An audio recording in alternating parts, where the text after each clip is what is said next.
Welcome back. This is our final segment in part one of a two-part series on civility in Washington and determining whether or not Washington works or not, and if it needs fixing. And we already have a mixture of opinion.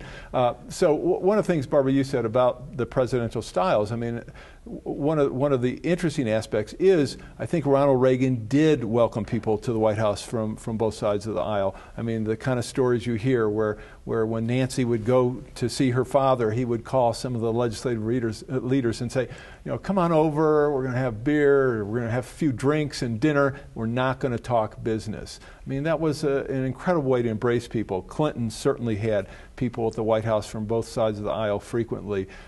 Even Carter did, though the rumor is because it was a dry White House, people would go drinking first and then come to the White House. But with President There's Bush, the answer. Booze in the White House.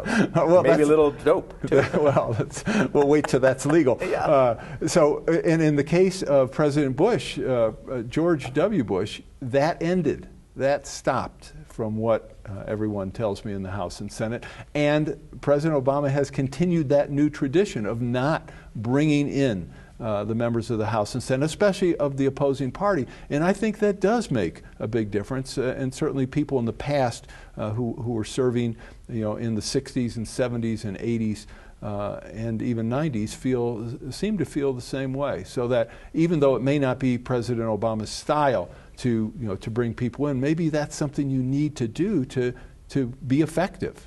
Cory, please. Well, and I think if you look at the way that the House and the Senate work together, it's been documented recently that there have been some interesting conversations between Leader Reid and Speaker Boehner. But what we have to do is to start doing the job of the legislature. If the president is not going to lead or participate in big issues of spending and big issues of solving the challenges of the day, then the Congress has to do it without the president's directing. But wait a minute, Cory, the Congress, all appropriation bills originate in the Congress. Yeah. If you guys, the Republicans, have a majority of the Congress, if you all are spending of the House, right?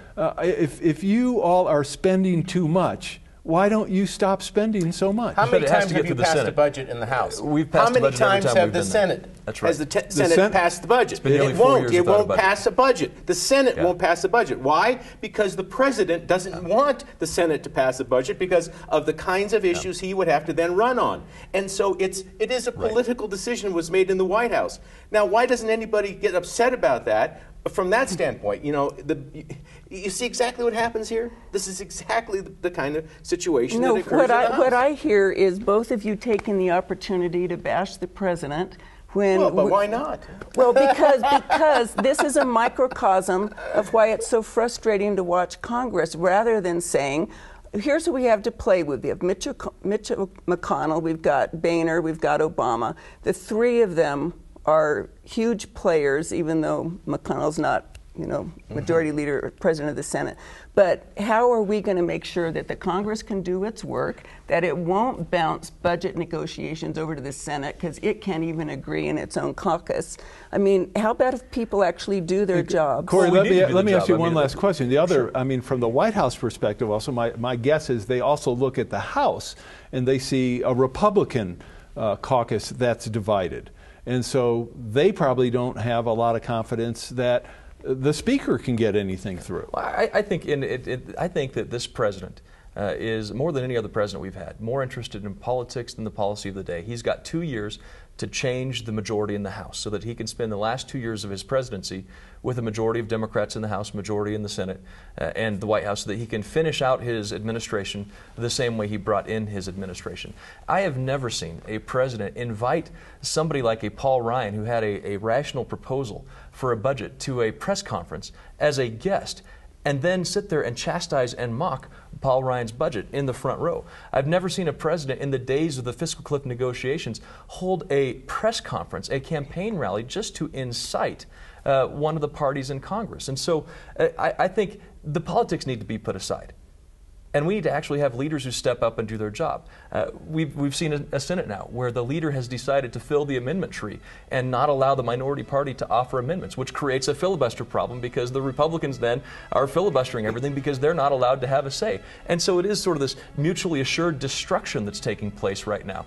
People need to do their jobs. The Senate pass a budget, pass legislation that we have passed. If they don't like what the House has passed, send it back. Give us their ideas. But don't just go on national television and say, the House bill can't pass the Senate, and then pick up our toys and go home. The fact is, Congress has got to get the job done. The President needs to step up, or else this nation will suffer.